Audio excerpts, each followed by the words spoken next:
আমি আছি একটা মলের মধ্যে, বেশ বড় সড়ো একটা মল, যেখানে সব ধরনের জিনিসই পাওয়া যায়। আর এখানে আমাদের বাংলাদেশিদের অবস্থান খুবই কম, বেশিরভাগই এদেশের মানুষ। মোটামুটি জঞ্জাট এতটা নাই। বিশেষ করে এখানে শাক সবজির মধ্যে যেগুলো দেখতেছি এগুলো ফ্রেশ, একদম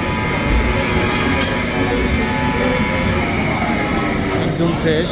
ফল ফ্রুটগুলো যেগুলো একদম ফ্রেশ।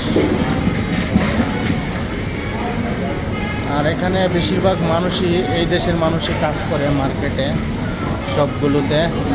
আর বাজারও বেশি এই দেশের মানুষই, এখানে অন্য দেশের মানুষ খুবই কম। আর বিশেষ করে বাংলাদেশের মানুষগুলো খুবই সীমিত এখানে।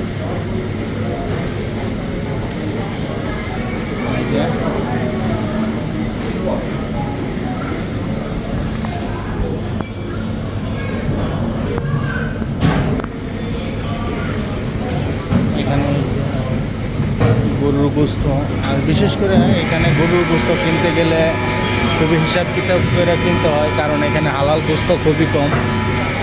বেশিরভাগই অন্য জাতের গোস্তগুলো এখানে বেশি থাকে, যেই কারণে গরুর মাংস আমরা যারা বাংলাদেশি মানুষ আছি তারা এখানে খুবই কমই কিনি।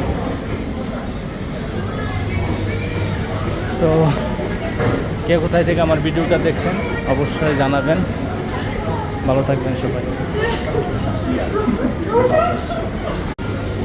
আমি আছি একটা মলের মধ্যে, বেশ বড় সড়ো একটা মল,